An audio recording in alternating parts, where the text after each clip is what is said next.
Una neno gani la kuambia kwanza? Kwanza nasema kuna msemo nasema kwamba sauti ya watu ni sauti ya Mungu.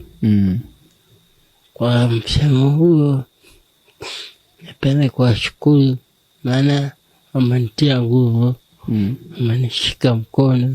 Kuna mtu naweza kusema nimekosea, labda mfanyaje, lakini kwa kuona klipu zao, kuona komenti zao, moyo wangu umefarijika na moyo wangu umesonga mbele kwa kiasi kikubwa, ambapo siwezi kukata tamaa kwa jambo lolote. Kujitia nguvu. Sawa. Kuna wengine ulisoma nao? Wengine nasoma nao wengi. Nakuta mwingine napata namba ngeni nyingi. Okay. Nasoma nao wengi. Namshukuru Mungu, nao wamenitia nguvu. Okay.